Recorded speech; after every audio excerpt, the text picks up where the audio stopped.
तो good evening. हम लोग अपनी करंट पर्सपेक्टिव सीरीज में आज बात करेंगे फ्लेक्स फ्यूल की और साथ में बात करेंगे फ्लेक्स फ्यूल व्हीकल की। देखिए, एक शब्द यहां पर जो फ्लेक्स हम यूज कर रहे हैं वो शब्द बना है फ्लेक्सिबल से।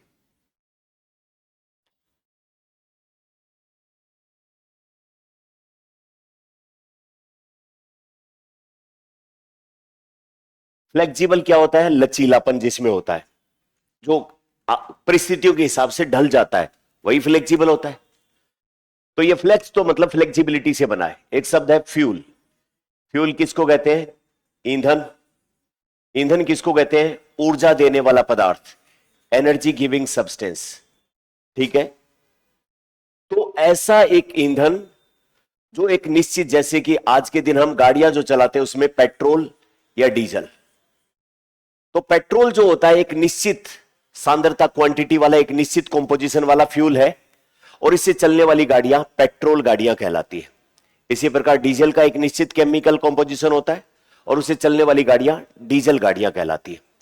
अगर ये जो पेट्रोल है इसकी जगह पर या डीजल है ऐसी जगह पर ऐसा फ्यूल ले जो फ्लेक्सिबिलिटी वाला, जिसका केमिकल कंपोजिशन कैसा हो? फ्लेक्सिबल हो, निश्चित नहीं हो, यानी कि उसके अंदर मिलने वाले जो इंग्रेडिएंट्स हैं उनकी मात्रा एक निश्चित रेशियो में न होकर वो रेशियो बदल जाए, तो वो फ्लेक्सिबल फ्यूल है। और उससे चलने वाले जो व्हीकल है वो क्या कहलाएंगे? Flex fuel vehicle. तो उससे चलने वाले जो वाहन हैं उनको फ्लेक्स फ्यूल व्हीकल हम कहेंगे। तो हम पहले फ्लेक्स फ्यूल की बात करते हैं। फ्लेक्स फ्यूल से पहले भी हम पेट्रोल डीजल की बात करते हैं और फिर उस पूरे सिनेरियो को हम लेके आते हैं एक साथ में। अपने देश में जो पेट्रोल और डीजल है उसका उत्पादन होता है किसमें? रिफाइनरीज में। रिफाइनरीज रिफाइनरीज कौन से उद्योगों को कहते हैं? वो उद्योग जिसमें क्रूड ऑयल डाला जाता है। क्रूड ऑयल मतलब कच्चा तेल जो जमीन से निकलता है। उस क्रूड ऑयल का फ्रैक्शनल डिस्टिलेशन, परभाजी आसवन हम करते हैं और उससे अपने रिफाइनरी में वो परभाजी आसवन किया जाता है और उससे अपने को पेट्रोल, डीजल, केरोसिन, एलपीजी, विभिन्न प्रकार की चीजें प्राप्त होती है। ठीक है। और ये पेट्रोल और डीजल का हम यूज करते हैं व्हीकल्स को चलाने में, यानी कि गाड़ियों को चलाने में इसका यूज किया जाता है। अब अपने सामने एक व्यवहारिक मुश्किल है। वो व्यवहारिक मुश्किल क्या है? अपने देश में व्हीकल की संख्या ज्यादा है या पेट्रोल डीजल से चलने वाले इंजन की या पेट्रोल डीजल की डिमांड ज्यादा है, उतनी मात्रा में क्रूड ऑयल का प्रोडक्शन होता नहीं है। तो हम क्या करते हैं? विदेशों से, फॉरेन से, विदेशों से क्रूड ऑयल को इंपोर्ट करते हैं। जब हम विदेशों से क्रूड ऑयल को इंपोर्ट करते हैं तो हमारी एक तो एनर्जी डिपेंडेंसी, ऊर्जा की निर्भरता विदेशों पर हो जाती है।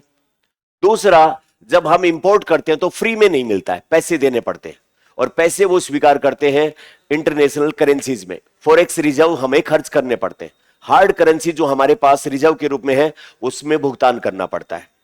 तीसरा, युद्ध जैसी क्राइसिस, जैसे हॉर्मुज स्टेट की कंडीशन आ गई तो ऐसी क्राइसिस में हमारे यहां पर इसकी आपूर्ति, इसकी सप्लाई बाधित हो जाती है। इसके बाद में हम रिफाइनरी में रिफाइन करते हैं, पेट्रोल डीजल से गाड़ियां चलाते हैं। जब गाड़ियां चलाते हैं तो इन गाड़ियों से धुआं निकलता है और धुएं में पोल्यूशन होता है, प्रदूषण होता है। इसमें बहुत सारी गैसें, जिनमें प्रमुख गैस CO2 है और उससे ग्लोबल वार्मिंग होती है, यानी कि पृथ्वी का तापमान बढ़ता है। तो इसका मतलब पेट्रोल और डीजल का हम यूज करें उसके साथ में बहुत सारी व्यवहारिक मुश्किलें हमारी जुड़ी हुई है। सबसे पहले एनर्जी सिक्योरिटी के लिए दूसरों पर डिपेंडेंसी। दूसरा, जो हार्ड करेंसी है फॉरेक्स रिजर्व में उसका खर्च करना। तीसरा, इस तरीके के अनफोर्सिन इवेंट जो हॉर्मुज स्टेट में हो रखा है। चौथा, उसके बाद में जो है वो पेट्रोल डीजल के जलने से होने वाला पोल्यूशन। ये बहुत सारी मुश्किलें अपने सामने हैं। भारत सरकार ने एक प्लानिंग की है और वो प्लानिंग ये की है कि हम ये जो पेट्रोल और डीजल जो है ये क्रूड ऑयल से बनने वाले फ्यूल को कहते हैं फोसिल फ्यूल, जीवाश्म ईंधन। क्यों कहते हैं जीवाश्म ईंधन? क्योंकि ये क्रूड ऑयल जो है वो पुराने जीवों के ही अंश है, फोसिल है। पेट्रोल, डीजल, कोयला फोसिल ही है और उसको हम प्राप्त करते हैं फोसिल फ्यूल। हमारी जो निर्भरता है वो फोसिल फ्यूल पे धीरे धीरे कम होती चली जाए और इसकी जगह पर हम बनाएं बायोफ्यूल। जैव ईंधन, बायोफ्यूल बनाए। ये क्या होते हैं? वो ईंधन जो हमें जीवों के किसी प्रोडक्ट से मिले। ये जीव कौन हो, चाहे वो प्लांट हो, चाहे वो एनिमल हो, चाहे वो माइक्रोब्स हो। प्लांट, एनिमल, माइक्रोब्स से हमें मिलने वाला जैव ईंधन या इनके किसी प्रोडक्ट से हमें मिलने वाला जैव ईंधन कहलाता है, सॉरी, वो फ्यूल या ईंधन कहलाता है बायोफ्यूल। अब ये जो जैव ईंधन है, इसकी दो मेन कैटेगरी हम बनाते हैं। पहली कैटेगरी बनती है बायो एथेनॉल, दूसरी कैटेगरी बनती है बायोडीजल।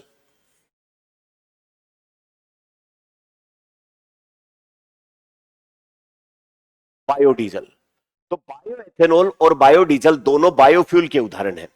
अपना सपना यह है, या हम जो काम कर रहे हैं वो ये कर रहे हैं कि हम ये रिफाइनरी से जो पेट्रोल मिलता है हमें, ये पेट्रोल आज के दिन अगर हम 100% गाड़ियों में डाल के चलाएं, तो हमारा उद्देश्य है कि इसमें हम 80% तो पेट्रोल और 20% ये बायोएथेनॉल जो बनाएंगे हम अपने यहां बायोफ्यूल से, वो डाल के गाड़ियों में मिश्रण करके चलाएं।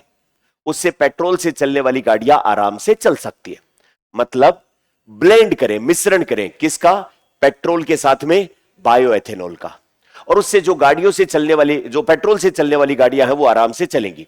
ऐसी गाड़ियां जिनमें 80% तो पेट्रोल और 20% एथेनॉल डाल के चला सकते हैं, उन गाड़ियों को कहते हैं E20 गाड़ियां, एथेनॉल 20 गाड़ियां, जो आज के दिन बिक रही है अपने यहां पर। जो पेट्रोल पंप पर अपने पेट्रोल बिकता है, उसमें 80% तो पेट्रोल है और 20% क्या मिलाते हैं उसमें? Bio ethanol.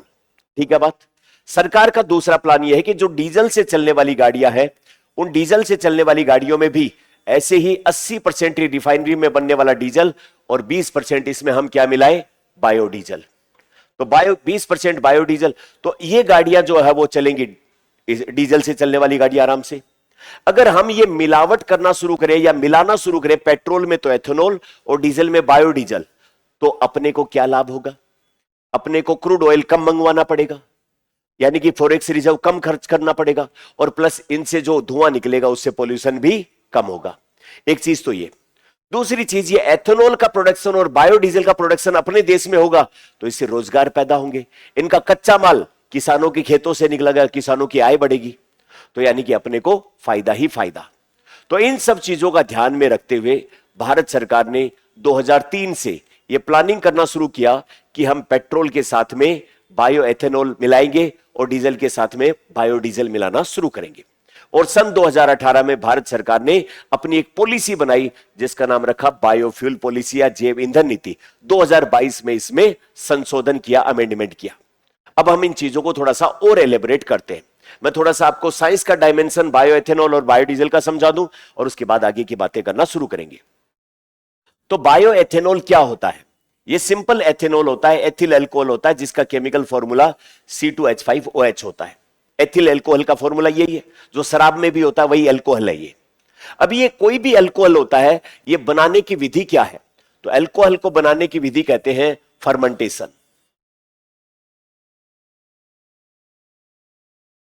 हिंदी में कहते हैं किण्वन। कोई भी कार्बोहाइड्रेट, अब कार्बोहाइड्रेट में होता है स्टार्च, सारे आते हैं, शुगर, शर्करा, सेलुलोज, हेमीसेलुलोज,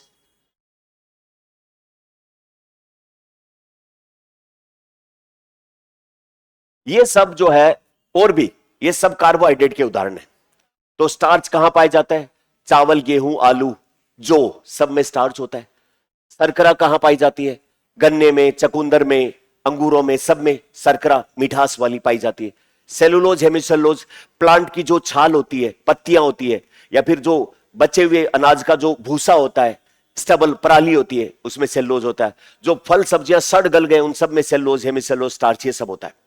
तो जब कार्बोहाइड्रेट का किण्वन करवाते हैं, किण्वन कैसे होता है? कार्बोहाइड्रेट को कुछ सूक्ष्म जीव, माइक्रोब्स,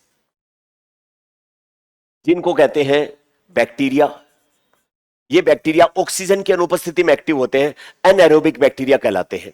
एनएरोबिक बैक्टीरिया या अवायवीय जीवाणु, और प्लस कुछ फंजाई, जिनको हम कहते हैं ईस्ट।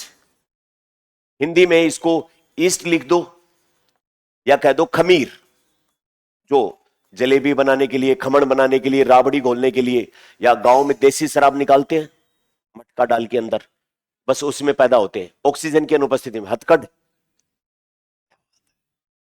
ये आज हम बातें कर रहे हैं गांव वाले कब से इसको, कि बाइक में पेट्रोल नहीं है, 100% शुद्ध स्प्रिट निकाली और उसमें डाल के बाइक चला रहे हैं।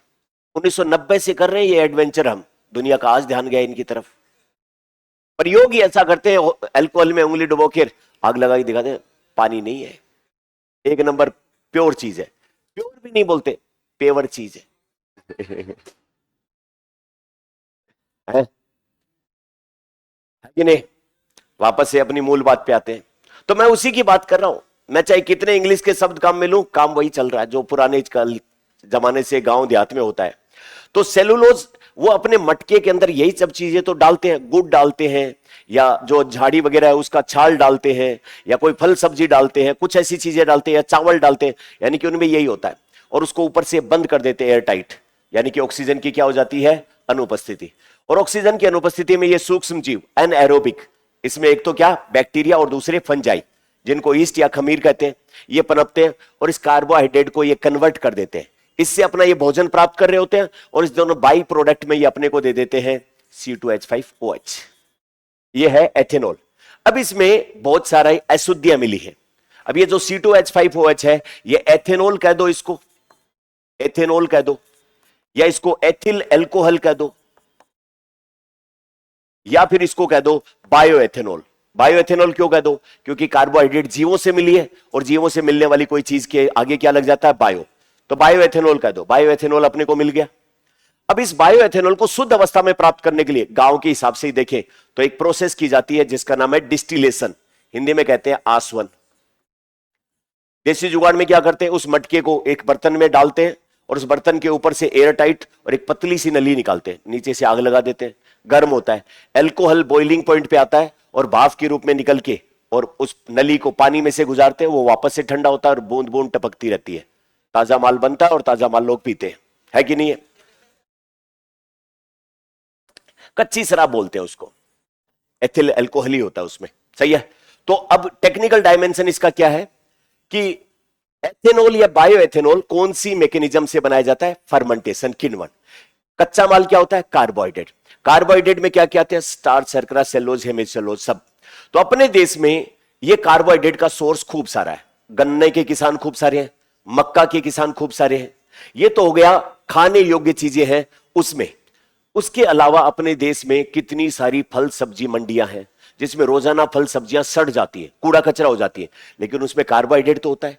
वो खाने के तो काम में नहीं आती, लेकिन फर्मेंटेशन तो कराया जा सकता है।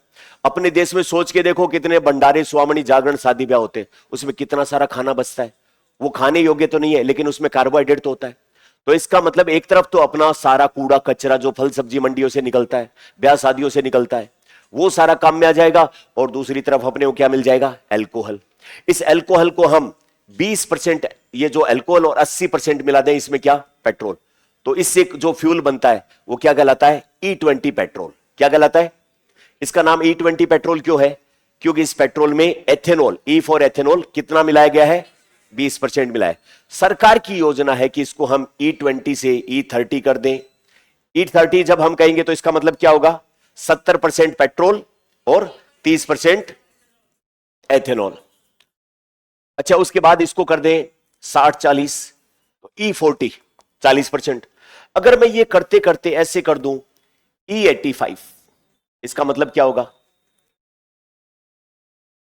यानी कि 15% के आसपास तो पेट्रोल और 85% क्या, एथेनॉल। अगर ऐसी बात हो जाए तो अपने लिए पेट्रोल पे डिपेंडेंसी बिल्कुल कम हो जाएगी कि नहीं। पेट्रोल पे डिपेंडेंसी कम हो जाएगी तो क्रूड ऑयल को मंगवाना बिल्कुल कम कर देंगे कि नहीं कर देंगे। दूसरे देशों पर ऊर्जा निर्भरता कम हो जाएगी, प्लस पोल्यूशन नहीं होगा, और प्लस इस कार्बोहाइड्रेट के प्रोडक्शन के लिए अपने स्थानीय लोग, किसान से लेकर सबको रोजगार मिलते चले जाएंगे कि नहीं। ठीक है ये बात। दूसरी तरफ और आ जाओ अब, ये तो बात हुई एथेनॉल की। एक और अल्कोहल एथेनॉल के साथ ही बनता है जिसका नाम है CH3OH, मेथेनॉल। ये भी फ्यूल के रूप में पेट्रोल के साथ मिला के चलाया जा सकता है।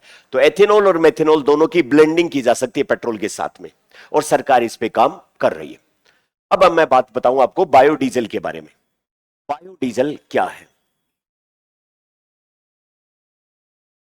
आपने नाम सुना है रतनजोत जोट्रोफा, है ना? उसके जो बीज होते हैं उससे तेल निकलता है कि नहीं? और तेल को हम फैट कहते हैं कि नहीं कि फैट? तो फैट जो होता है वो किससे मिलकर बना होता है? फैट बना होता है फैटी एसिड से मिलकर। वसा बना होता है वसीय अम्ल से, वसीय अम्ल। और वसीय अम्ल जो होते हैं उनका केमिकल फॉर्मूला होता है RCOH।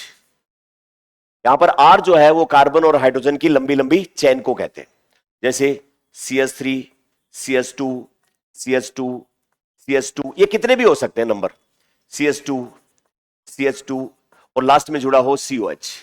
ये कार्बन और हाइड्रोजन, यहां पर कार्बन 12 हो सकता है, 14 हो सकता है, 16 हो सकता है, जितना भी हो, ठीक है? तो ये कहलाता है फैटी एसिड। और फैट में क्या पाए जाते हैं? Fatty acid.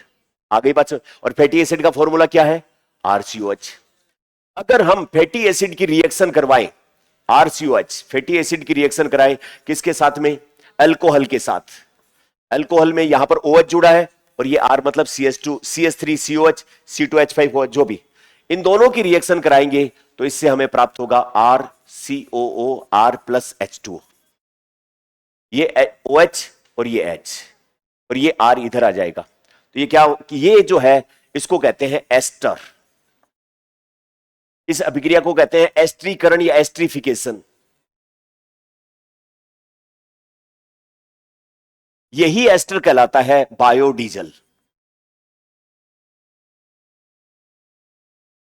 बायोडीजल। और इस बायोडीजल को मिला दो किसके साथ में? डीजल के साथ में। और इससे जैसे हम पेट्रोल के साथ में एथेनॉल मिला रहे हैं, वैसे बायोडीजल को डीजल के साथ मिला के डीजल गाड़ियां चला सकते हैं, ठीक है? अपने देश में बहुत सारा बंजर एरिया है जहां पर कुछ नहीं उगता है, लेकिन वहां पर रतनजोत करंज उग सकती है। तो किसानों को कहा जाए तुम अपने कम फर्टाइल लैंड में रतनजोत और करंज उगाओ, इससे जो भी बीज मिलेंगे हम सारे खरीद लेंगे, ठीक है? किसानों को फायदा। दूसरा, अपने देश में हर चीज को फ्राई करके खाने की जो है वो आदत है, अपने को हर चीज को फ्राई करते हैं। और होटल वगैरह में जो चीजें फ्राई करते हैं उसके बाद जो स्टैंडर्ड चीज होती है कि एक बार तेल गर्म हो गया उसको दोबारा फ्राई नहीं करना चाहिए, नहीं तो जहर बन जाता है। और बहुत सारे होटल वाले इसको फॉलो करते हैं, बाकी कचौड़ियां उसी में निकलती रहती है, बार बार गर्म होता है, निकलता रहता है। कौन ध्यान देगा इतना? इतना हेल्थ पे ध्यान देंगे तो काम कैसे चलेगा? तो इसका मतलब वो तेल जो रेस्टोरेंट, ढाबे या विभिन्न प्रकार की चीजों में बार बार फ्राई होने के बाद काम में लेना बंद कर दिया गया है। बहुत सारा तेल बिना उपयोग के ही खराब हो जाता है, रेंसिडिटी हो जाती है। या फिर बहुत सारी फैट जो जानवरों के स्लोटरिंग हाउस में प्राप्त होती है, जानवरों के बूचड़खाने में कटती है, जानवरों की चर्बी यूं ही फेंक दी जाती है, तो वो चर्बी। तो अपने पास फैट के बहुत सारे सोर्स हैं और उस फैटी एसिड को काम में लेके और बायोडीजल मिला के और डीजल के साथ मिला के गाड़ियां चलाएं। एक तरफ तो अपने यहां रोजगार, चीजों के पैसे, और दूसरी तरफ दूसरों पर डिपेंडेंसी कम होगी, ये सारा काम होगा। आगे बात समझ? तो बायोफ्यूल के अंदर यहां पर भारत सरकार दो चीजें प्रमोट कर रही है, बायोडीजल, बायोएथेनॉल। बायोएथेनॉल क्यों? पेट्रोल के साथ मिला के पेट्रोल वाली गाड़ियां चलाएं। बायोडीजल क्यों? डीजल के साथ मिलाकर डीजल वाली गाड़ियां चलाएं। ये प्रोग्राम हम कब से सोच रहे हैं? 2003 से। बायोफ्यूल पॉलिसी कब बनाई? 2018। अमेंडमेंट कब किया? 2022 में, ठीक है ये बात? तो भारत सरकार का एथेनॉल ब्लेंडिंग प्रोग्राम चल रहा है। कैसे करूं मैं, बताओ? बंद करो ना इसको। एथेनॉल ब्लेंडिंग प्रोग्राम चल रहा है।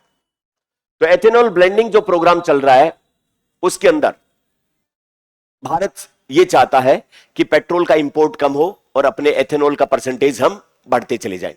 अब ऐसी गाड़ियां, ऐसे व्हीकल जिनके अंदर हम जो डालेंगे पेट्रोल, वो पेट्रोल E20 से भी चल सके और E85 से भी चल सके, इसके बीच की रेंज, या फिर और ज्यादा कहें तो E100% यानी कि प्योर अल्कोहल से चल सके। यानी कि ऐसी गाड़ियां जिनमें फ्यूल जो डलेगा उसकी फ्लेक्सिबिलिटी होगी। क्या फ्लेक्सिबिलिटी होगी? पेट्रोल 80% से लेकर के एथेनॉल 20%, और इससे लेकर के हम इनका रेशियो हिलाते हिलाते पेट्रोल 0% और एथेनॉल 100%।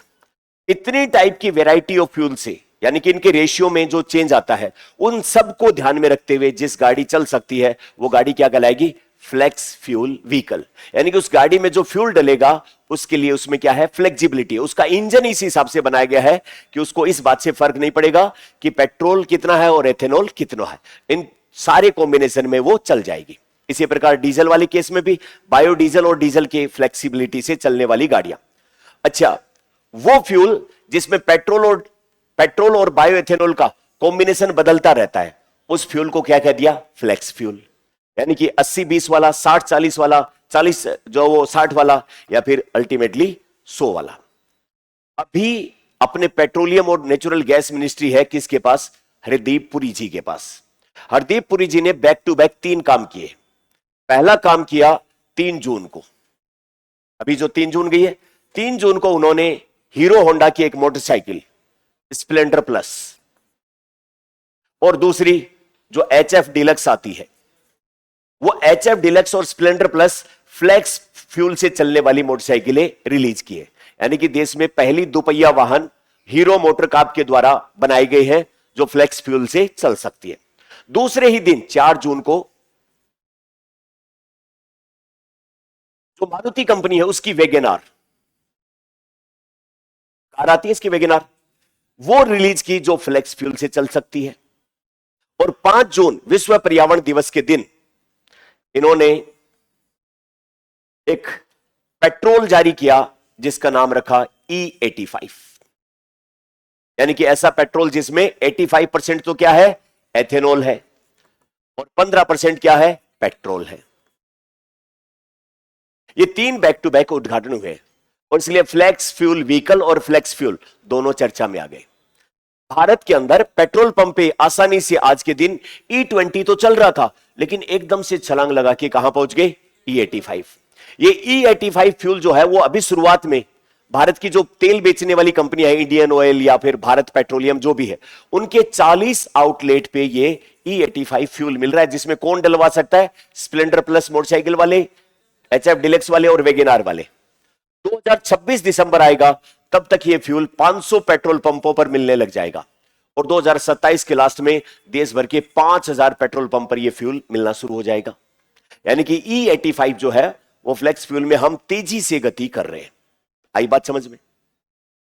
क्लियर है ये? अब उसके बाद में हम थोड़ी सी बातें इसके नफे नुकसान की बात करें। अगर हम फ्लेक्स फ्यूल पे शिफ्ट हो जाएंगे तो सबसे पहला फायदा एनर्जी सिक्योरिटी, दूसरा फायदा फॉरेन डिपेंडेंसी कम, तीसरा फायदा पोल्यूशन की समस्या का समाधान, चौथा फायदा अपने यहां पर रोजगार पैदा होगा, देश का पैसा देश में ही बचेगा। आ गई बात समझ में?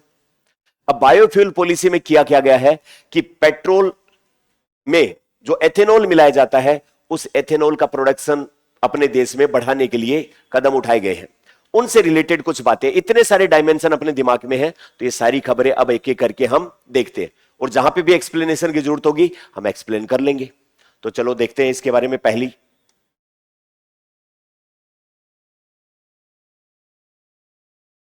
तो फ्लेक्स फ्यूल। तो केंद्रीय मंत्री हरदीप पुरी ने 5 जून को विश्व पर्यावरण दिवस पर एक इंडियन ऑयल के आउटलेट पर कौन सा फ्यूल जारी किया? E85। 4 जून को किसने? मारुति सुजुकी की कौन सी? वैगन आर का शुभारंभ किया। और 3 जून को जो वो हीरो मोटोकॉर्प की कौन सी? फ्लेक्स फ्यूल वाली मोटरसाइकिल स्प्लेंडर प्लस और एचएफ डिलक्स लॉन्च की। तो ये बैक टू बैक 3 अपने काम हुए हैं। अब उसी के आलोक में अपन सारा बैकग्राउंड और सारी चीजें अब देखना शुरू करते हैं। एक अच्छा सवाल बनेगा इस बार प्रारंभिक परीक्षा किसी न किसी एग्जाम में, फ्लेक्स फ्यूल वाला सवाल, चाहे प्रीलिम्स में आए चाहे मेंस में आए, क्योंकि एनर्जी इकोनॉमी में रीढ़ की हड्डी के समान होती है और एनर्जी का अल्टरनेट हर देश विकसित कर रहा है। रोजाना खबर आ रही है और भारत सरकार तेजी से इस पे काम कर रही है, तो सवाल तो बनता है। अब फ्लेक्स फ्यूल क्या है?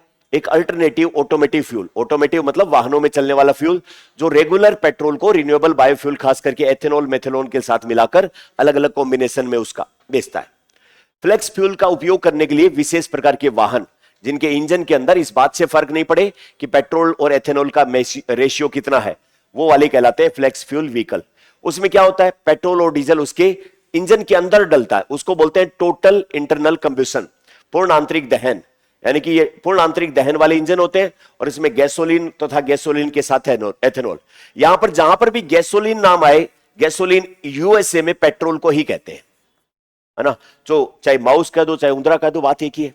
तो अपने यहां पर कह देते हैं पेट्रोल और यूएसए में क्या कह देते हैं, गैसोलीन।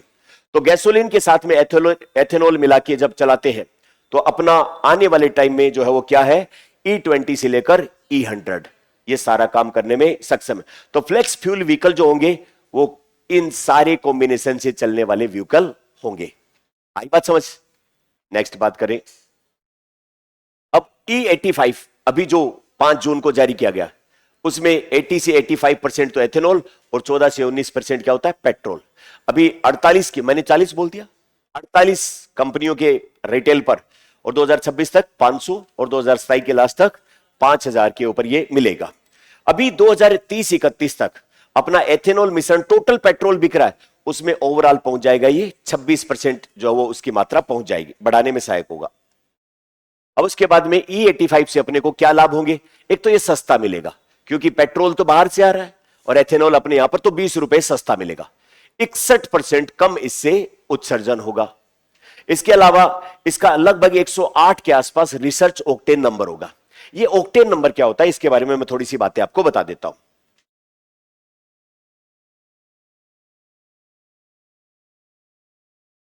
अगर आप केमिस्ट्री पढ़े होंगे इस बार तो आपके सिलेबस चेंज में जो फ्यूल वाला पार्ट है वहां पर फ्यूल और ऑक्टेन नंबर भी दिया गया है। जो मेंस के अंदर आपके वो पूछा जाएगा वहां पर ये नंबर दिया गया है। देखिए जो पेट्रोल और डीजल होता है, पेट्रोल एंड डीजल, वो क्या चीज है, हाइड्रोकार्बन है। मतलब इसमें कार्बन और हाइड्रोजन की लंबी लंबी चेन होती है, 3 2 ऐसे लंबी लंबी चेन होती है। और अगर 8 कार्बन हो, 1 2 3 4 5 6 7 और 8, तो ये 8 कार्बन जो है वो ऑक्टेन कहलाते हैं। यानी कि 7 के लिए हेप्टा, 8 के लिए ऑक्टा। तो वैसा पेट्रोल जिसमें ज्यादा हाइड्रोकार्बन ये 8 कार्बन वाली सीरीज के हो, और अगर इसकी सीरीज ब्रांच्ड हो तो उसको कहते हैं आइसोऑक्टेन। क्या कहते हैं, आइसोऑक्टेन। और अगर ये कार्बन वाला 7 हो तो उसको क्या बोलते थे, हेप्टेन। तो ऐसा फ्यूल, ऐसा ईंधन जिसमें हेप्टेन ज्यादा होंगे उस फ्यूल का कंज्यूप्शन ज्यादा होगा, और ऐसा फ्यूल जिसमें ये वाले सीरीज ज्यादा होंगे, ऑक्टेन ज्यादा होंगे, उसमें फ्यूल का इंजेक्शन कम होगा। यानी कि ज्यादा बेहतर माइलेज कौन सा फ्यूल देगा, जिसमें ऑक्टेन नंबर ज्यादा होंगे, ये ऑक्टेन वाले, और जिसमें हेप्टेन ज्यादा होंगे वो कम फ्यूल देगा। ऐसा क्यों, क्योंकि जब पेट्रोल इंजन में पेट्रोल को जलाया जाता है तो पेट्रोल के साथ में एयर मिक्स किया जाता है और एयर का एक एरोसोल तैयार किया जाता है, और यहां पर स्पार्क प्लग पर आग लगती है, और ये आग जो हीट जो होती है वो सिलेंडर में जाती है, इंजन मूव करता है और गाड़ी चलती है। तो जिस फ्यूल में ऑक्टेन नंबर ज्यादा होगा उसके अंदर ये स्पार्क प्लग पर जो आग लग रही है, चिंगारी पैदा हो रही है, ये स्मूथ तरीके से होती है और इंजन में आवाज कम आएगी, नोकिंग कम होगी। और दूसरी तरफ जिसमें हेप्टेन ज्यादा होगा उसमें स्पार्क प्लग पर ये चिंगारी लगेगी, बीच बीच में प्री मेच्योर तरीके से वो जो है वो इंजन का फ्यूल हो जो है वो जलेगा और उससे नोकिंग होगी, आवाज ज्यादा पैदा होगी। सिंपल सी एक मैं बात बताता हूं कि पेट्रोल के साथ क्या मिल रही है, एयर, गर्म एयर, और वो जलाया जा रहा है स्पार्किंग प्लग पर, और ये एकदम सही तरीके से जलती रहे तो बराबर मात्रा में इंजन को एनर्जी मिलेगी और इंजन चलेगा और आवाज कम से कम करेगा और बढ़िया माइलेज आएगी। लेकिन मान लो कि ये ऐसी तरीका है, ये जो तरीके से जल रहा है पेट्रोल, अपने पास एक पटाखे वाली लड़ी है लंबी वाली, जिसमें दोनों तरफ क्या लगे हुए हैं, पटाखे लगे हुए हैं। और अगर ये लड़ी जो है वो यहां से जलना शुरू हो और पटाखे एक एक करके जलते चले जाए तो बढ़िया साउंड पैदा होगी, सारी चीजें बढ़िया। लेकिन मान लो यहां पर पटाखे जल रहे और बीच बीच में यहां जलना शुरू हो जाए, तो बिल्कुल वैसी ही बात है कि जिस ईंधन में ऑक्टेन नंबर ज्यादा होता है या ऑक्टेट वाली ये ज्यादा होते हैं, आइसो ऑक्टेन ज्यादा होता है, वो फ्यूल एकदम सही तरीके से जलता है, इंजन को बढ़िया पावर मिलती है और आवाज कम होती है। जबकि जिसमें हेप्टेन ज्यादा होता है उसमें बीच में ये भी जल रहा है, यहां पर भी जल रहा है, और उससे अननेसेसरी आवाज पैदा होती है, सिलेंडर कमजोर पड़ता है और इंजन की माइलेज कम आती है। तो जो हम E85 मिला रहे हैं उसका ऑक्टेन नंबर 100 से भी ज्यादा होगा, मतलब इंजन जो है वो अच्छी माइलेज देगा और आवाज कम आएगी, यानी कि नॉइस कैंसिलेशन इसमें रहेगा साथ में। तो इसका मतलब 100 से ज्यादा ऑक्टेन नंबर सामान्यतः जो अपन इसको और ज्यादा सिंप्लीफाई कर दूं, जो बाजार में सिंपल पेट्रोल मिलता है उसका ऑक्टेन नंबर होता है 90, और जो प्रीमियम पेट्रोल हम भरवाते हैं एक्स्ट्रा माइलेज वाला उसका ऑक्टेन नंबर होता है 97, 95, जितना कुछ भी होता है। तो इसका मतलब जिसका ऑक्टेन नंबर ज्यादा उससे गाड़ी की माइलेज ज्यादा, जिसका ऑक्टेन नंबर कम उससे गाड़ी की माइलेज कम। तो इसका ऑक्टेन नंबर 100 से भी ज्यादा है, तो इसका मतलब रिसर्च ऑक्टेन नंबर जो है वो ज्यादा बेहतर होगा। तो एथेनॉल बेहतर नोक रेजिस्टेंस देगा और इससे ज्यादा बेहतर तरीके से इंजन काम करेगा और अच्छी माइलेज अपने को मिलेगी। इससे पार्टिकुलेट मैटर जो प्रदूषण है वो भी कम होगा। और उसके बाद जो है वो हमारा नीति आयोग जो है उसने फ्लेक्स फ्यूल से चलने वाले वाहनों को जीरो पोल्यूटिंग व्हीकल का दर्जा दिया है, यानी कि जैसे सीएनजी से चलने वाली गाड़ियों से कोई भी फ्यूल जो वो प्रदूषण नहीं होता, अपने नीति आयोग ने उसको जीरो पोल्यूटिंग व्हीकल का दिया है।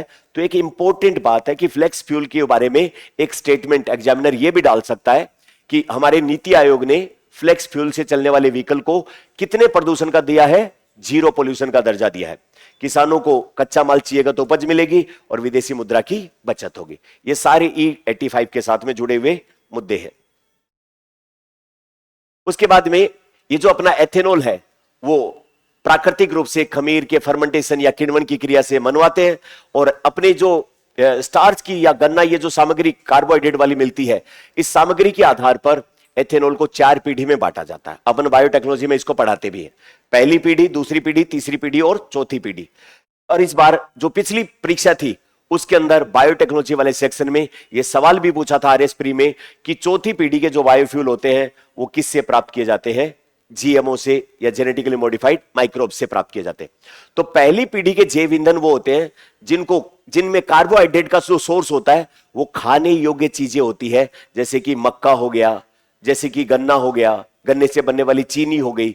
तो जो इडिबल खाद्य फसलें हैं उनका यूज लेके हम अगर प्राप्त करें एथेनॉल तो वो एथेनॉल कहलाता है पहली पीढ़ी का या 1G। दूसरा, जो अपनी फल सब्जी मंडियों में कूड़ा कचरा बचा हुआ खाना यानी कि अपशिष्ट खाद्य पदार्थों का यूज करके अगर हम बायोफ्यूल प्राप्त करते हैं तो वो कहलाते हैं सेकंड जनरेशन के। और अगर समुद्रों के शैवाल माइक्रोब इनका यूज करके हम बायोफ्यूल प्राप्त करें, इनसे कार्बोहाइड्रेट प्राप्त करें तो वो थर्ड जनरेशन कहलाते हैं। और जीएमओ जेनेटिकली मॉडिफाइड ऑर्गेनिज्म से अगर प्राप्त करें तो वो फोर्थ पीढ़ी के जो वो बायोफ्यूल कहलाते हैं। तो बायोफ्यूल की कितनी पीढ़ियां हैं? 4। पहली पीढ़ी वाले कहलाते हैं परंपरागत या कन्वेंशनल या ट्रेडिशनल बायोफ्यूल। अब इनको क्रिटिसाइज किया जाता है कि भाई मनुष्य खेती जो करता है वो खेती लोगों का पेट भरने के लिए करता है, न कि उससे फ्यूल बनाने के लिए। तो जो फसलें हैं उनके ऊपर पहला हक मनुष्य का खाने के रूप में होना चाहिए, न कि फ्यूल बनाने के लिए, क्योंकि खेती करने में बहुत सारी बिजली और बहुत सारी एनर्जी खर्च होती है। जब एनर्जी खर्च करके आपने फसल की पैदावार की और उससे फिर एनर्जी बना रहे हो तो पहले वाली एनर्जी रख लो, इससे तो कोई लाभ नहीं है। तो ट्रेडिशनल या परंपरागत जो फ्यूल होते हैं वो फर्स्ट जनरेशन, और इनकी आलोचना होती है कि ये नहीं होना चाहिए। ब्राजील की, अमेरिका की इस बात के लिए आलोचना होती है। अब अनफॉर्चुनेटली आज हम इसी पे रिलाई करते हैं और हमारा सपना है कि हम फर्स्ट जनरेशन से सेकंड जनरेशन पे शिफ्ट कर जाए, जहां पर एक तरफ तो अपना कूड़ा कचरा निपट जाए और दूसरी तरफ अपने को बायोएथेनॉल मिल जाए। ये कहलाते हैं एडवांस बायोफ्यूल, उन्नत जैव ईंधन। इनका रॉ मटेरियल भी लगातार मिलता रहेगा, पोल्यूशन से भी छुटकारा मिलेगा, पैसा भी मिलेगा और पेट्रोल डीजल की आवक भी कम हो जाएगी। तीसरी पीढ़ी के समुद्रों में बहुत सारे शैवाल भरे पड़े, नाव कश्तियां लेकर जाओ, समेट के लाओ और उसके कार्बोहाइड्रेट का फर्मेंटेशन करा के बना लो। और चौथा, बायोटेक्नोलॉजी की मदद से ऐसी फसलें बनाओ जिनमें ज्यादा कार्बोहाइड्रेट या तेल मिले और ज्यादा फ्यूल अपने को मिल जाएगा। तो कितनी पीढ़ी के हैं? 4 पीढ़ी के। तो एडवांस बायोफ्यूल कौन से हैं? सेकंड जनरेशन के, है ना। तो ये अपने को ध्यान रखना है। उसके बाद में इंडिया का पेट्रोल के साथ एथेनॉल मिलाने का जो प्रोग्राम है उसको तो 2003 से हमने स्टार्ट किया और 2013-14 में हम 1.5% जो है वो पेट्रोल में एथेनॉल मिला रहे थे, जो 2025-26 में हम कितने पे आ चुके हैं? 20%। अब जो पेट्रोल मिल रहा है वो कैसा मिल रहा है? E20, है ना। तो हमारा ये टारगेट तो था 2030 तक, लेकिन हम 2025 तक ही इसको अचीव कर चुके हैं।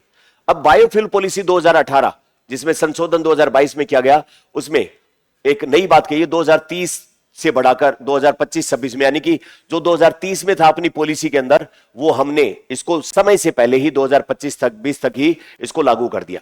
जहां 2013 में अपनी एथेनॉल की खरीद लगभग 38 करोड़ लीटर थी, आज बढ़कर 1040 करोड़ लीटर हो गई है। ये अपन जो फोर्डर पॉइंट मेंस में काम में ले सकते हैं। एथेनॉल उत्पादन की क्षमता जो 2014 में सिर्फ 421 करोड़ लीटर थी, 2026 में 2000 करोड़ लीटर हो गई है। खूब सारी अपन फैक्ट्री इंडस्ट्री लगा रहे हैं। उसके बाद में इससे अपने को फायदा क्या? कच्चे तेल क्रूड ऑयल के लिए अपन डिपेंड नहीं रहेंगे, उत्सर्जन में कटौती होगी, विदेशी मुद्रा व्यय में कि किसानों को उपज का अधिक मूल्य मिलेगा। ये सारे अपने बेनिफिट या फायदे होंगे। अब इसमें जुड़े हुए कुछ मुद्दे भी हैं, कुछ चर्चाएं भी चलती हैं। जैसे अभी थोड़ी देर पहले मैंने कहा कि किसानों को जो गन्ने के लिए एडमिनिस्ट्रेटिव सपोर्ट प्राइस, जिसको अपन कहते हैं एक तरीके से प्रशासनिक मूल्य निर्धारण प्रणाली, ये इसका मतलब गन्ना उगाओगे तो एथेनॉल का उत्पादन करने के लिए इसका ज्यादा मूल्य मिलेगा। तो अब किसान जो है वो गन्ने की तरफ शिफ्ट हो जाएंगे, दूसरी फसलें नहीं उगाएंगे। जहां अपने यहां पर खेती करने का प्राइम ऑब्जेक्टिव होना चाहिए लोगों का पेट भरना, न कि फ्यूल पैदा करना। और ये अगर शिफ्ट हो जाए फ्यूल पर तो द्वंद्व पैदा होगा, एक तरफ एनर्जी सिक्योरिटी करें या भूखमरी को नियंत्रण में करें। तो इसके लिए अब पहला इश्यू तो यह है कि हम मक्का और गन्ना उत्पादन ज्यादा बढ़ाएं, तो उससे दाल, तिलहन और अनाज का उत्पादन कम हो जाएगा। क्योंकि किसान कौन सी फसल उगाएगा? जिसका दाम उसको ज्यादा मिलेगा। ज्यादा मिलेगा तो अपना दूसरा प्रोडक्शन कम होगा, प्रोडक्शन कम होगा तो फूड सिक्योरिटी कॉम्प्रोमाइज हो जाएगी। होगी कि नहीं food security compromise? Food security compromise होते ही साथ हम जो वो अनाज के लिए विदेशों पर निर्भर हो जाएंगे। पहले निर्भर किसके लिए थे? तेल के लिए। अब किस पे हो जाएंगे? अनाज के लिए। तो कौन सी निर्भरता ज्यादा बढ़िया है? तेल वाली ज्यादा बढ़िया है। अनाज तो कम से कम अपने यहां पैदा हो, और उसमें भी खास करके दालें और तेल, ये इसके लिए हम विदेशों पर निर्भर हो जाए। तो इसके बीच में बैलेंस बनाना एक चुनौती अपने ऊपर है। आज जो है वो मक्का आधारित जो है वो ज्यादा हम मक्का उगाएं और उसका फिर बायोफ्यूल बनाएं, इसके बजाय जो शुगर इंडस्ट्री से निकलता है मोलेसेस वगैरह बाकी सब चीजें, उनको हम ज्यादा करें तो ज्यादा बेटर होगा। तो इसमें कुछ हमने डाटा भी लिए साथ में कि वित्त वर्ष 2022-26 के बीच में मक्का का उत्पादन हर साल कंपाउंड एनुअल ग्रोथ रेट जो है वो 8.77 की दर से बढ़ा है, जबकि बाकी जब फसलें हैं दालें वगैरह उसका उत्पादन क्षेत्र में गिरावट आई है, जो कि अगेन फूड सिक्योरिटी को कॉम्प्रोमाइज करता है। अनाज के स्तर में भी मध्यम वृद्धि हुई, जितना होना चाहिए उतना नहीं। तो ये जो है वो स्थिति ऊर्जा सुरक्षा लक्ष्य और खाद्य पोषण, इनके बीच में एक तनाव पैदा करती है कि हम किधर जाएं और क्या करें। तो अब क्या करें इसके लिए? अब इसके लिए हमें विदेशों से जो उन्होंने जो किया है उसके ऊपर उनकी केस स्टडी के आधार पर हम फैसला लें कि कितना तो फ्यूल की तरफ जाएं और कितना एग्रीकल्चर प्रोडक्शन की तरफ जाएं।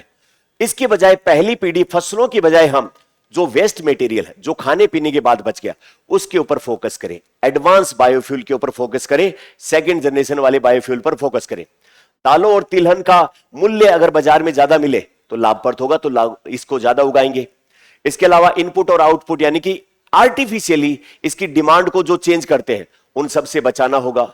और एथेनॉल को जो है वो क्षेत्रीय योजनाओं के हिसाब से कहां पर किस चीज की जरूरत है उस चीज को लागू करने की आवश्यकता अपनी होगी। तो ये अपना एक चैलेंज है जिसके ऊपर बैलेंस करने की जरूरत है। लास्ट में अपन ने बायोफ्यूल पॉलिसी 2018 को भी शामिल कर लिया है। अब बायोफ्यूल पॉलिसी का उद्देश्य क्या है? बायो एथेनॉल और बायोडीजल को बढ़ावा देना। उसके लिए क्या किया गया? तो दो भागों में, दो श्रेणियों में बांट दिया गया बायोफ्यूल को। एक तो बुनियादी जैव ईंधन यानी कि फर्स्ट जनरेशन वाले, और उसके बाद में एडवांस जैव ईंधन यानी कि दूसरी और तीसरी पीढ़ी वाले। तो दो भागों में हमने बांट दिया। तो पहली पीढ़ी वाला बायो एथेनॉल और बायोडीजल, और दूसरी पीढ़ी में जो अपना कूड़ा कचरा नगर पालिका का फल सब्जी और वो सब चीजें उनसे बनने वाला। और इसमें जो है वो अपने कच्चे माल के दायरे का विस्तार कर दिया। पहले सिर्फ गन्ने का रस, मक्का, इन सबको किया। अब उसमें चकुंदर, मीठा जवार, स्टार्च वगैरह, ये जिनका अंदर कार्बोहाइड्रेट मिलता है उसका फर्मेंटेशन करके हम बायो एथेनॉल मिलाए। तो वो पहले जो अलाउ था उस पॉलिसी के अंदर बहुत सारी और नई चीजें रॉ मटेरियल के रूप में हमने अलाउ कर दी। उसके बाद में जो अपना सेकंड 2022 में जो संशोधन किया गया, उससे पहले हमने जो बायोफ्यूल बनाने के लिए रिफाइनरी या बायोफ्यूल बनाने की जो फैक्ट्रियां लगाई, उनको 5,000 करोड़ रुपए का 6 सालों के लिए हमने वायबिलिटी गैप फंडिंग का ऑप्शन भी दिया। एक सिंपल सा उदाहरण मैं आपको समझाता हूं कि मान लो मैंने बायो एथेनॉल बनाने की फैक्ट्री लगाई, ठीक है, मैंने कच्चा माल खरीदा, इसमें मुझे 2,000 रुपए खर्च करने पड़े। और मैंने जो पक्का माल बेचा उसमें सिर्फ मेरे को जो है वो 1900 रुपए ही मिले, तो 100 रुपए मेरे घर से लगे। तो सरकार ने कहा तुम तो बायोफ्यूल की या एथेनॉल की रिफाइनरी लगाओ, इसमें जो भी तुम्हारे इनपुट कॉस्ट और आउटपुट कॉस्ट में तुम्हें घाटा लगता है या तुम्हारे मुनाफे में कमी आती है, उसको हम एक अलग से फंड बना के पूरा कर देंगे। यह कहलाता है वाइबिलिटी गैप फंडिंग। कोई भी प्रोजेक्ट उसकी प्रोबेबिलिटी यानी कि कम हो, किसी भी प्रोजेक्ट में अगर मुनाफा या लाभ कम होता हो किसी व्यक्ति को, प्राइवेट प्लेयर को, तो वो काम नहीं करेगा। वो काम कब करेगा? जब उसको निश्चित मुनाफा उसमें मिलता हो। अब मान लो कि मैं एथेनॉल की फैक्ट्री लगाऊं और मुझे मुनाफा नहीं हो रहा है, तो मैं उस फैक्ट्री को बंद करके और अपना काम दूसरा कर लूंगा। सरकार क्या कहेगी? तुम तो ये फैक्ट्री लगाओ, तुम्हें 1 लीटर में कितना रुपया चाहिए? कि साहब मुझे 100 रुपए चाहिए, तो वो 100 रुपए मेरी तरफ से ले लेना। तो यानी कि जो व्यापार के दौरान मुनाफे की भरपाई सरकार के द्वारा की जाती है किसी प्रोजेक्ट में, वो क्या कहलाती है? Viability gap funding. तो 5,000 करोड़ रुपए का यह फंड बना दिया 6 सालों के लिए, कि जो एथेनॉल प्रोडक्शन को प्रोत्साहन करने के लिए, इंसेंटिवाइज करने के लिए यह किया गया है ना। इसके बाद में 2022 की पॉलिसी के अंदर जो है वो कुछ चेंजेस किए गए, यानी कि संशोधन किया। 2018 वाली पॉलिसी में 2022 में कुछ संशोधन किए गए, जिसमें पहला 2030 के बजाय 2025-26 तक 20% इसको पूरा कर लिया गया है सफलतापूर्वक। और कुछ विशेष मामलों में जैव ईंधन की निर्यात, अपने यहां पर अगर प्रोडक्शन बढ़ गया है और अपने पड़ोसी देश नेपाल को, भूटान को या अन्य किसी देश को चाहिए, तो हम उसका क्या कर सकते हैं? एक्सपोर्ट भी कर सकते हैं। तो हमने इसमें क्या समझा है कि अपने देश में पेट्रोल डीजल की कमी है और उस कमी के चलते हमें कुछ अल्टरनेट सोचने पड़ेंगे। हमें ईवी को ज्यादा लाना पड़ेगा, हमें पेट्रोल डीजल से चलने वाली गाड़ियों के बजाय बायोफ्यूल से चलने वाली गाड़ियों को लाना पड़ेगा, मतलब जिसमें पेट्रोल के साथ एथेनॉल और डीजल के साथ बायोडीजल मिला के चला पाए। ऑलरेडी हम 2030 में आने वाले थे E20 गाड़ियों पर, जिसमें हम कब आ गए हैं? 2025 में। अब हमारा आगे का उद्देश्य क्या है कि हम ऐसी गाड़ियां चलाएं जिनके अंदर जो फ्यूल डलेगा वो फ्लेक्सिबल हो, यानी कि उसमें पेट्रोल और एथेनॉल का फ्लेक्सिबल मिश्रण करके, वो चाहे 85-15 का हो, चाहे 80-20 का हो, चाहे 60-40 का हो, चाहे 50-50 का हो, कोई भी कॉम्बिनेशन में पेट्रोल और फ्यूल मिला के हम उनको चला पाए, या अल्टीमेटली एक्सट्रीम अवस्था में 100% एथेनॉल से भी उन गाड़ियों को चला पाए। ऐसी गाड़ियों को क्या कहा? Flex fuel vehicle. ये फ्लेक्स फ्यूल व्हीकल अभी 2 उद्घाटन किए गए हैं, 3 और 4 जून को। और फ्लेक्स फ्यूल में E85 फ्लेक्स फ्यूल के रूप में 5 जून को रिलीज किया गया है। अब इसमें भारत के अंदर पहले से नए इनिशिएटिव या पहले से चल रही बातें, पहले से चल रही बातें कब से? 2003 से भारत पेट्रोल के अंदर एथेनॉल ब्लेंडिंग की बात कर रहा है, और उसके बाद हम 2018 में पॉलिसी बनाते हैं और 2022 में उसमें संशोधन करते हैं, और समय समय पर हम इस चीज को आगे बढ़ाते जाएंगे, तो अपने बहुत सारे लाभ होते चले जाएंगे। हमने बताया कि एथेनॉल बनाने की प्रक्रिया को क्या कहते हैं? किण्वन। और डीजल बनाने की प्रक्रिया को एस्ट्रीफिकेशन या एस्ट्रीकरण कहते हैं, है ना। बायो एस्टर क्या, सॉरी, एस्टर जो है वो बायोडीजल ही कहलाता है। आ गई बात समझ? अब एक बार क्वेश्चन सोल्व करके बताओ, दिखा मुझे।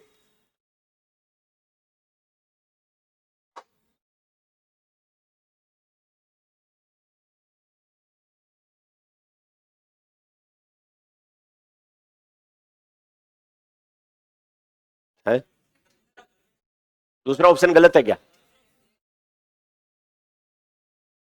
बिजली से चलती है ये, बैटरी से, कहां पेट्रोल डलेगा इसमें? तो फिर कौन सा ऑप्शन आएगा? ऑनलाइन वाले बच्चे भी इसको सही करें। दूसरा, टोटल इंटरनल कंबशन होता है क्या? बिल्कुल होता है, आंतरिक दहन। गैसोलीन और गैसोलीन एथेनॉल दोनों के मिश्रण पर, गैसोलीन किसको कहा? पेट्रोल को।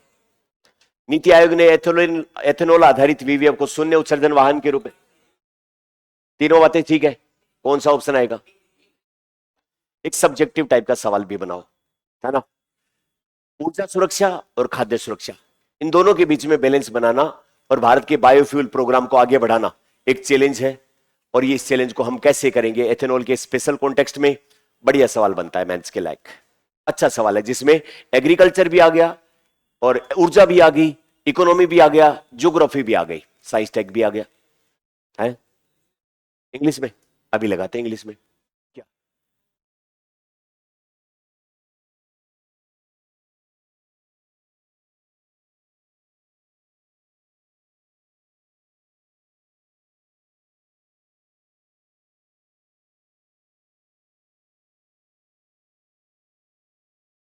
तो ये आपका क्वेश्चन है। अब हम पहले वाले वीडियो की जो हमने 100वां रामसर कन्वेंशन वीडियो बनाया था, उसके ऊपर एक चीज अपने को कोरिजेंडम, भूल सुधार के ऊपर बात करनी है। सबसे पहले उस वीडियो के कमेंट में कुछ बच्चों ने बोल रखा है कि smallest Ramsar site of India जो है वो रेणुका झील है। देखिए, रेणुका झील और वेम्बानूर जो वेटलैंड कॉम्प्लेक्स है, दोनों ही लगभग एक जैसे हैं, बस पॉइंट में फर्क है और दोनों के लिए लगभग 3 हेक्टेयर के आसपास आता है। लेकिन पॉइंट में छोटी कौन है? वेम्बानूर वेटलैंड कॉम्प्लेक्स। हालांकि कुछ सोर्सेज में पहले आपको रेणुका भी मिला होगा। जो बच्चे ये बता रहे कि रेणुका सबसे छोटी वेटलैंड है या सबसे छोटी रामसर साइट है, वो गलत आंसर हो जाएगा। पॉइंट में अंतर है, बहुत थोड़ा सा अंतर है, और वो सबसे छोटी बनाता है किसको? वेम्बानूर वेटलैंड कॉम्प्लेक्स को। अगर किन्हीं बच्चों ने अपने नोट्स में रेणुका लिख रखा है तो उसकी जगह पर काट के वो क्या कर ले? वेम्बानूर वेटलैंड कॉम्प्लेक्स कर ले, पहली। दूसरी, हमने जो लास्ट में क्वेश्चन कल किया था उसमें कह दिया था कि ये प्राकृतिक नहीं है, कृत्रिम है, जबकि ये प्राकृतिक ही है। तो वो हमसे गलती हुई पढ़ने में, और गलती जो है वो छिपाई नहीं जानी चाहिए, गलती को स्वीकार किया जाना चाहिए। तो हम एक मानवीय त्रुटि के तौर पे उसको स्वीकार करते कि जो कल वाला आंसर अपन ने किया उसमें वो प्राकृतिक ही है, कृत्रिम नहीं है। 1991 के आसपास उसको पक्षी अभ्यारण्य, जो 45 गांवों को मिला के, तो वो बेसिकली झील नहीं बनाई थी, वो पक्षी अभ्यारण्य घोषित किया था। और 2002 में उसका नाम सुरहाताल का क्या रख दिया था? जयप्रकाश नारायण। तो वो जो प्राकृतिक वाला ऑप्शन है वो राइट ऑप्शन है ना। तो ये अपनी गलती थी, हम इसको स्वीकार करते हैं और उम्मीद करते हैं कि आगे से ऐसी गलतियां ना हो, और अगर फिर गलती होगी तो हम उसको फिर सुधार लेंगे, क्योंकि आदमी गलतियों का पुतला है और आदमी वही है जो अपनी गलती को स्वीकार करे और आगे सुधार करे। Thank you very much.